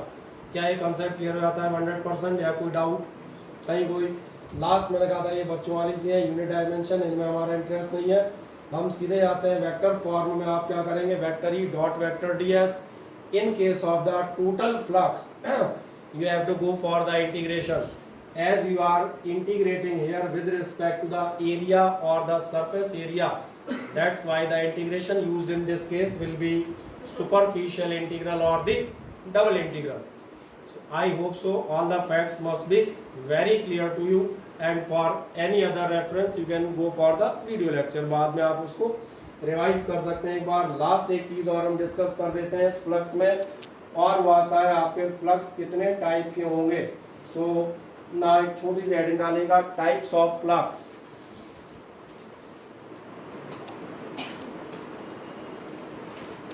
या simple types ही लिख दो, वही बहुत है. Types में मुझे एक छोटी सी चीज़ बताओ, ये आपका पॉजिटिव चार्ज है या आपका नेगेटिव चार्ज है, दोनों की इलेक्ट्रिक फील्ड लाइंस में क्या डिफरेंस होता है? पॉजिटिव चार्ज की इलेक्ट्रिक फील्ड लाइंस आपकी मूव करती हैं अवे फ्रॉम द चार्ज और इन आउटवर्ड डायरेक्शन, जबकि आपकी नेगेटिव चार्ज की इलेक्ट्रिक फील्ड लाइंस होती हैं टुवर्ड्स द चार्ज. और इसीलिए ध्यान देखना, हम यहाँ पर एक सिंपल सी बात कंसेप्ट निकाल सकते हैं. अगर किसी भी सरफेस में आपकी फील्ड लाइन से डाइवर्जिंग आउट, तो ये फ्लक्स माना जाता है पॉजिटिव. कितने तरह के टाइप हो जाते हैं फ्लक्स के? दो टाइप. कौन कौन से? मैंने कहा आप मानेंगे फ्लक्स को, आप सपोज करिएगा पॉजिटिव. कब आप मानेंगे?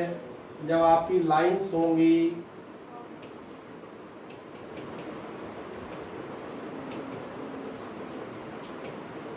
देख लें diverging out. I hope so this word is familiar to you. Converging, diverging rays और मिरर हमने पढ़े हुए हैं.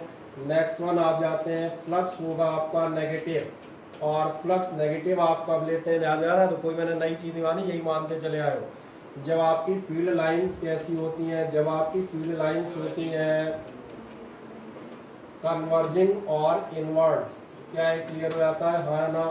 बस टाइप्स में यही देता ही सा लिख दो यार, और क्या लिखोगे, बहुत है इतना।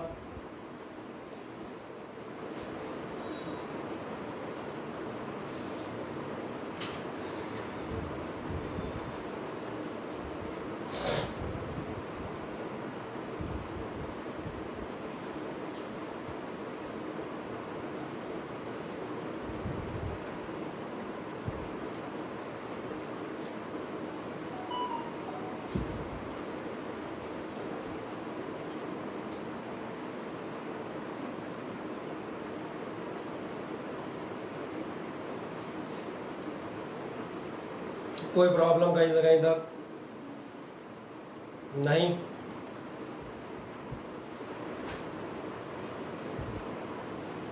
दोनों टाइप में फ्लक्स दिखाएं, पॉजिटिव और नेगेटिव हो जाएंगे। जैसे ये दो टाइप होती हैं, अब इसके बाद हम एक असली चीज़ पर चलते हैं। सवाल आता है ये फ्लक्स होगा कितना और हम कैलकुलेट कैसे करेंगे, क्योंकि किसी भी चार्ज से कितनी लाइंस निकलती हैं, किसी भी चार्ज से कितनी फील्ड लाइंस निकलती हैं? नहीं, इनफाइनाइट तो नहीं निकल सकती। कितनी निकलेंगी? तो बता देता हूँ, उतनी ही निकलती हैं जितनी आपकी खोपड़ी पे बाल होते हैं। हाँ, रियली काउंट करके देख लो, चैलेंज प्रूव करूँगा मैथमेटिकली, चिंता मत करना। इसके लिए ध्यान देखना, इसके लिए आप कितने होते हैं लाइंस, इसके लिए अपने पास एक थ्योरम आती है और ये थ्योरम कहलाती है गॉसेस थ्योरम। और जब भी हम गॉसेस थ्योरम की चर्चा करते हैं तो हम एक छोटा सा काम करते हैं, और वो काम हम क्या करें, वो यहाँ कर देते हैं ना।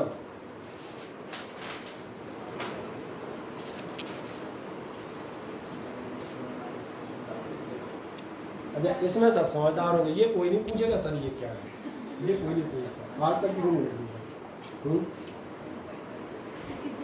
कोई डाउट इसमें?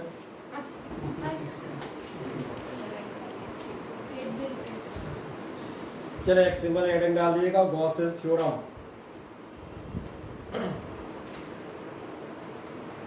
और गॉसेस थ्योरम की आप चर्चा करेंगे तो बताता हूँ, गॉस थ्योरम इसी काम में आती है कि आखिरकार आपका जो है इलेक्ट्रिक फ्लक्स कितना होगा, और इलेक्ट्रिक फ्लक्स कितना होगा इस पे जाओगे तो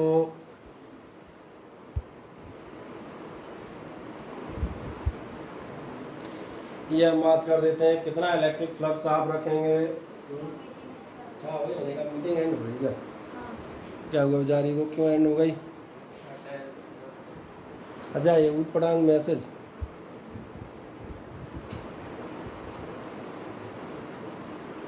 अब तो आ जाना चाहिए।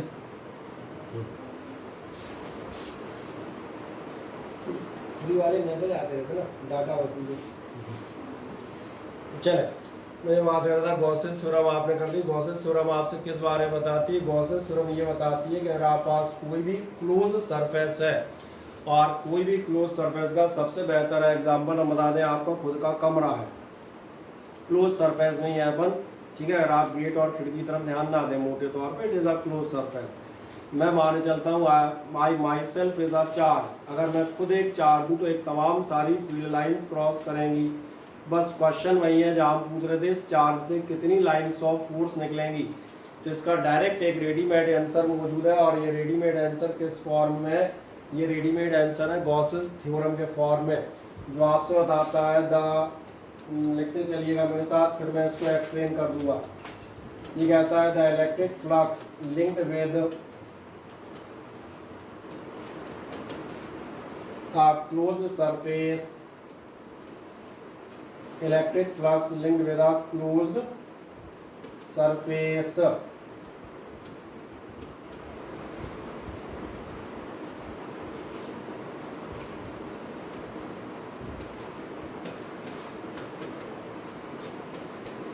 due to a charge inside it।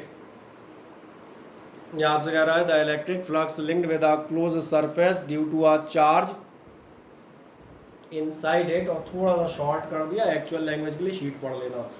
Inside it is 1/ε0 times of charge या दैट चार्ज, जो छोड़ो अभी तो फिलहाल चार्ज ही लिख दें। कितना कह रहा है, due to charge inside it is 1/ε0 times of the charge.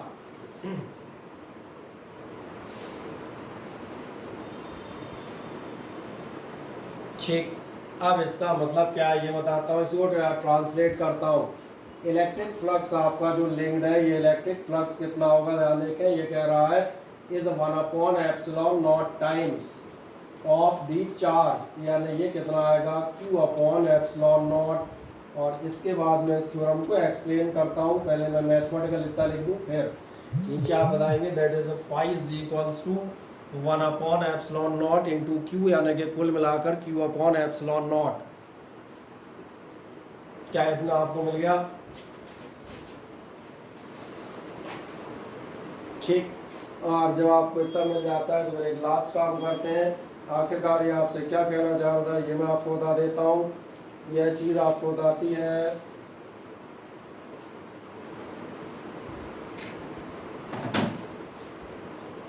जो मैंने लिया कोई क्लोज सरफेस, इसमें मैंने रखा है कोई भी चार्ज, जो मैं आपसे बात कर रहा था, जब मैं चार्ज रखूँगा, ये मैंने रख दिया क्यों, इससे तमाम सारी फील्ड लाइंस चलेंगी।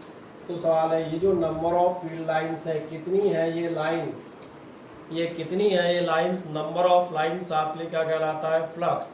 तो ये कह रहा है जो भी इलेक्ट्रिक फ्लक्स या नंबर ऑफ लाइंस होंगी विद अ क्लोज सरफेस, काय की वजह से, due to a charge presence inside it, जो भी चार्ज इसके अंदर प्रेजेंट है उसकी वजह से वो कितनी होंगी ध्यान देखना। तो ये मैथमेटिकल पार्ट है जो कह रहा है 1/ε0 टाइम्स ऑफ चार्ज, ये फ्लक्स या नंबर ऑफ लाइंस कितनी आएंगी 1/ε0 into that charge, that's all, that is the Gauss's theorem. अब जब हम बात कर रहे थे तुम्हारी खोपड़ी के बालों की, वो हम क्यों कह रहे थे ये भी हम बता देते हैं, क्योंकि नीचे आप बताएंगे ε0 होता है एब्सोल्यूट इलेक्ट्रिकल परमिटिविटी, नीचे आप लिख दीजिएगा ε0 is equals to absolute electrical permittivity. ठीक है, लिख रहे हैं ε0 is equals to absolute electrical permittivity. और आगे बताएं जरा, इक्वल टू के बाद मुझे क्या लिखना था,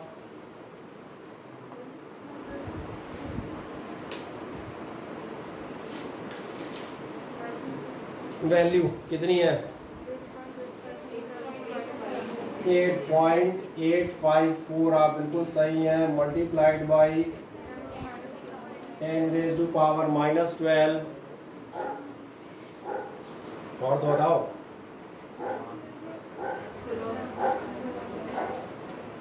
कूलॉम स्क्वायर पर न्यूटन मीटर स्क्वायर, याद कर लीजिएगा मजे से।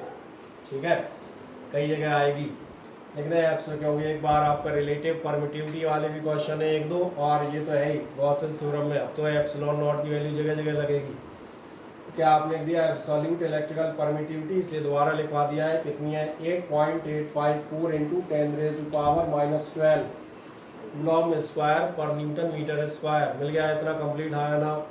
जैसे ही आपका होता है तो आप कहेंगे हम कैसे मान लें कि फ्लक्स या आपका टोटल नंबर ऑफ लाइन्स इतनी होगी, तो मैंने कहा बिल्कुल मत मानो, हम प्रूव करेंगे। आप एक काम करें, एक सिंपल सा मान के चलते हैं, अपने पास एक स्फेरिकल सरफेस है और इस स्फेरिकल सरफेस के सेंटर पे हम रख देते हैं एक चार्ज। तो चलो यहाँ पर रखता हूँ मैं एक चार्ज मजे से।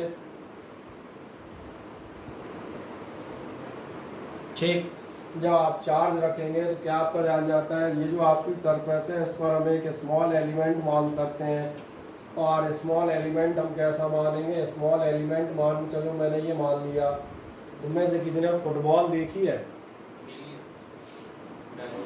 भैया अगर खेली है तो फिर मैं एक बात याद दिलाता हूँ, फुटबॉल स्फेरिकल सरफेस होती है और फुटबॉल इंटीग्रेशन का सबसे बेहतरीन एग्जाम्पल है, क्योंकि फुटबॉल में एलिमेंटल एरिया खुद ब खुद दिखते हैं, जो भी हो, सफ़ेद काले पीले काले, जो भी कलर हो फुटबॉल आप जो भी सिलेक्ट करें, लेकिन ये कन्फर्म है ये सारे एलिमेंटल एरियाज दिखते हैं। और मैंने कहा इन सारे एलिमेंटल एरियाज का इंटीग्रेशन, क्योंकि बीच में सिलाई भी दिखती है, सिलाई इज द इंटीग्रेशन। इंटीग्रेशन का मतलब होता है समेशन, वही सिलाई दो टुकड़ों को ज्वाइन कर रही है, तो जोड़ते जोड़ते जोड़ते आप देखना पूरा का पूरा क्या कन्वर्ट हो जाता है स्फीयर। तो बस मन में मान के चले ये आपकी फुटबॉल ही थी, और इस फुटबॉल का ये मैंने एक स्मॉल एलिमेंटल काले पीले हरे रंग का टुकड़ा लिया हुआ है। जैसे ही मैं ये टुकड़ा लूँगा, क्या आपका ऐसा ध्यान जाता है कि इस चार्ज से आपकी एक इलेक्ट्रिक फील्ड लाइन बाहर जाएगी, और जो इलेक्ट्रिक फील्ड लाइन बाहर जाएगी वो आप ध्यान देखना इस टुकड़े से ऐसे बाहर निकलेगी। सही है।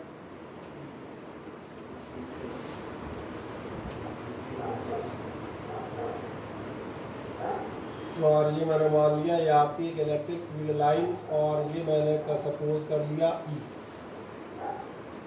दिख रहा है सभी को साफ साफ तौर पे। डिस्टेंस हम मान लेंगे ये आर। अब एक काम करें, छोटा सा एक फिगर बनाएं। एक स्फेरिकल सरफेस लेता हूं, और इस जो आपका सेंटर है इस पर हमने चार्ज रखा है क्यू, एक स्मॉल एलिमेंटल एरिया, और एलिमेंटल एरिया से गुजरती हुई आपकी इलेक्ट्रिक फील्ड लाइन और मोटी कर देता हूं ताकि आप बिल्कुल साफ साफ नजर आए। ये तो व्हाइट कलर यार मजेदार नजर आ रहा होगा, इसमें साफ साफ क्या होता है, कितना शानदार दिख रहा है। देखो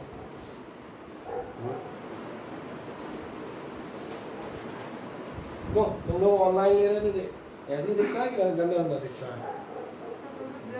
कई बार ब्लर हो जाता है तो नेटवर्क प्रॉब्लम, नॉर्मल ऐसे ही दिखता है।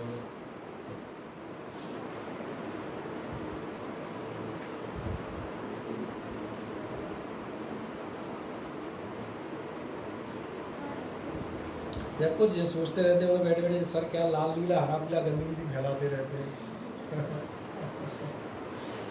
चले इतना आपने क्लियर कर दिया। जैसे आप इतना करते हैं, एक लास्ट चीज़ और लेंगे, और लास्ट क्या होगी आपका स्मॉल एलिमेंटल एरिया।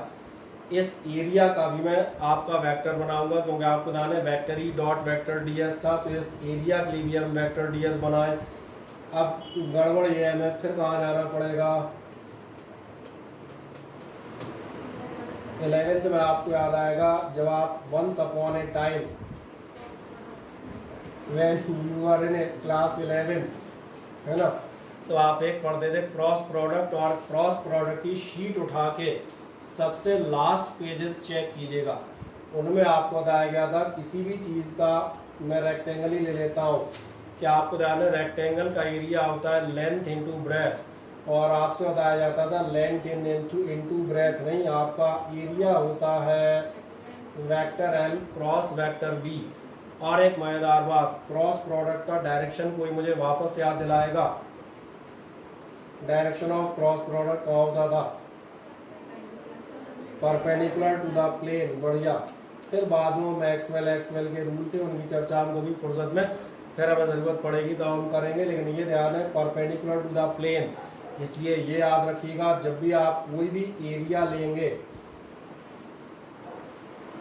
जिसका लेंथ है, जिसकी ब्रेथ बी हो, और मैंने कहा लेंथ क्या हो एल, तो पहली बात तो इसका एरिया क्या होगा, और सबसे मज़ेदार बात, इस वेक्टर एरिया का आप डायरेक्शन कहाँ लेंगे, तो ये डायरेक्शन होगा,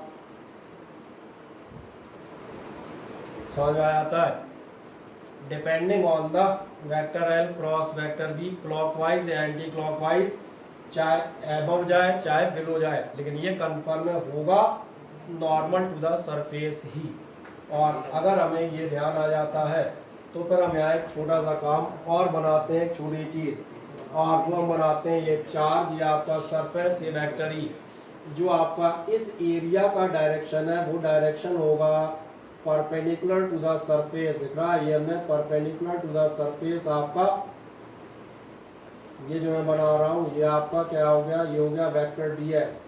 अब यहाँ पर कोई डाउट हो, शंका हो तो मुझे पूछ लें, क्योंकि इस बार मेरा डेरिवेशन शुरू होने से पहले ही ख़त्म हो जाएगा।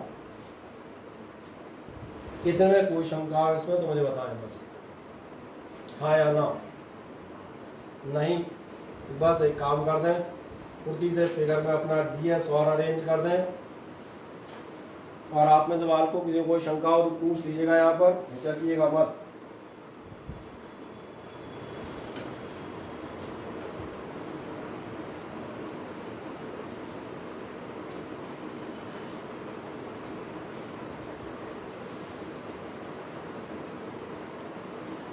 क्या आपने इतना कर दिया, बस तो फिगर बन गया तो हमारी कहानी खत्म हो गई। क्यों खत्म हो गई? क्योंकि आपका ध्यान जाएगा ये आपने जैसे हम प्रूफ पे जाएंगे, आए प्रूफ लिख देते हैं, प्रूफ में एक लाइन लिख दें, प्रूफ में आप लिख दीजिएगा a charge Q is at center of a closed spherical surface। आपका चार्ज कहाँ पर है? At the centre of a closed spherical surface. बस ये हमने एक लाइन में आपका फिगर डिस्क्राइब किया। Then charge is at the center of a closed spherical surface, then flux linked with a small area element, जो हमने उसमें हरा हरा ये दिखाया हुआ था, कोई भी स्मॉल एरिया एलिमेंट, यही था हरा हरा सा, किसी भी स्मॉल एलिमेंट से आप देखेंगे, then flux linked with small area element. आपको मालूम है किसी भी उससे जो आपका फ्लक्स लिंक होता है D phi is equals to vector E dot vector D S, और इसलिए बहुत ध्यान देखना ये हो जाएगा ई डी एस, और मैं साथ में लिखता हूँ कॉस 0 डिग्री। ये 0 डिग्री मुझे कहाँ से पता चल गई? तो भैया यही फिगर बनाया था अभी, इसलिए पूछ रहा था ना, इसमें कोई डाउट हो तो मुझे बताना। ये आपके ई का डायरेक्शन है, ये आपके डी एस का डायरेक्शन है, और मजेदार बात दोनों पैरेलल हैं, दोनों 0 डिग्री पर है, इसलिए आपने ले लिया by small area element D phi बराबर vector E dot vector D S, या आप कह सकते हैं ई डी एस। कॉस 0 कितना होगा? बढ़िया, तो इतना तो मैंने कहा एक ही लाइन में निकाल मारेंगे। कोई शंका प्रियंका सिंह? नहीं।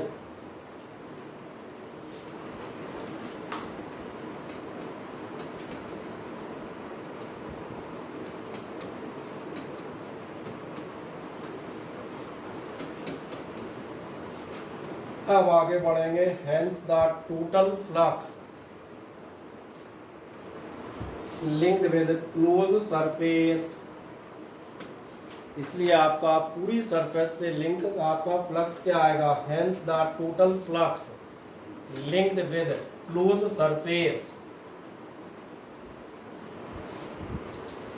Total flux linked with close surface. हाँ, टोटल फ्लक्स से आप निकालते हैं तो आपको निकालना है phi is equals to superficial integral, ये अब समझ में आ गया होगा, डबल इंटीग्रेशन करना है, और कितना आया था? ये आया था ई डी एस, तो ये हो जाएगा ई डी एस। बस मुझे दो छोटी छोटी बातें बता दो, दो छोटी छोटी बातें मुझे ये बताओ कि किसी भी पॉइंट चार्ज की वजह से इलेक्ट्रिक फील्ड कितनी होती है? किसी भी पॉइंट चार्ज की इलेक्ट्रिक फील्ड कितनी होती है? बताओ बताओ। 1/4 pi epsilon naught Q by R square. बढ़िया, और डॉट कर देता हूँ डी एस। चलो एक लाइन और खींच लेते हैं, कोई समस्या नहीं। चाहे समझ में आ जाता है, हाँ ना? जैसे चाहते तो अपन इसी लाइन में एंड कर सकते थे, मैंने कहा एक लाइन आपकी सुविधा के लिए ना बढ़ा दी है ताकि 2 बार में हम उसको ख़त्म करें। इसका मतलब फाई बराबर हो जाएगा 1/4 pi epsilon naught Q upon R square. ये सब आपके कांस्टेंट है, क्यू आर एप्सिलॉन नॉट। ये हो जाएगा इंटीग्रेशन ऑफ डी एस। मैं इससे ज़्यादा नहीं तान सकते भाई, ये जहाँ रबड़ हो जाएगी फिर खिंच खिंच के, है ना? कारण है तो इसी स्टेप में निपटा सकते थे अपन। आप चाहें तो उसको शॉर्ट कर लीजिएगा, वो आपके ऊपर है। कितना हो जाएगा? Q upon R square into S. मुझे सिर्फ इतना बता दो, स्फीयर का सरफेस एरिया कितना होता है? 4 पाई आर स्क्वायर। आप बिल्कुल सही कह रही हैं। इसका मतलब ये हो जाएगा 1/4 pi epsilon naught Q by R square into 4 pi R square, and that solve for this theorem. Isn't it? रख दें आराम से, क्या होगा 4 pi R square, 4 pi R square. जो बचा कुचा मटेरियल है वो बस यही होगा कि आपका फाई बराबर कितना होगा,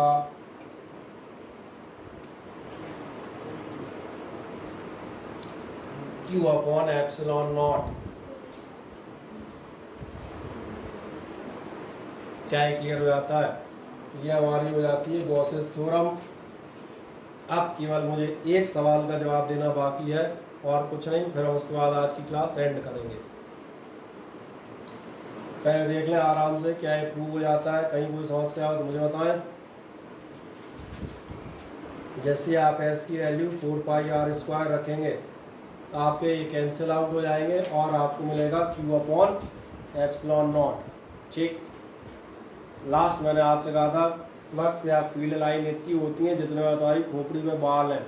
उसका कारण था, आपको एप्सिलॉन नॉट की वैल्यू याद है, 10⁻⁻12 में आती है। जब ये वैल्यू ऊपर जाएगी तो ये Q इंटू 10⁻12 होती है। 10⁻12 का मतलब मालूम है, 10 की पावर 3 होती है 1000, 4 10,000, 5 1 लाख, 6 10 लाख, 7 शायद करोड़, 8 10 करोड़। भाई इतने ही बाल हुए और तुम्हारे ऐसे कौन से हैं, भालू थोड़े हो जाओगे, हम बढ़ाई जा रहे हो। मैंने कहा, इसलिए मैंने कहा था जितनी आपकी खोपड़ी में बाल होते हैं उतनी इलेक्ट्रिक फील्ड लाइंस होती हैं। ये मैंने इसलिए कहा था ताकि आपको पता रहे, मैं मजाक नहीं करता, मैं हर बात सीरियसली कह रहा होता हूँ। समझ आ गई मेरी बात? लॉजिकली बोलता हूँ। आ जाए यहाँ पर एंड करेंगे। अगली टाइम पर हम शायद कब मिलेंगे? संडे 11 o'clock है, 11 बजे मिलेंगे। तो हम गॉस थ्योरम के कुछ एप्लीकेशन निपटाएंगे, तो इससे संडे मंडे में हमारा ये चैप्टर लगभग फिनिश अप हो जाएगा। फिर आगे देखेंगे, ठीक है ना।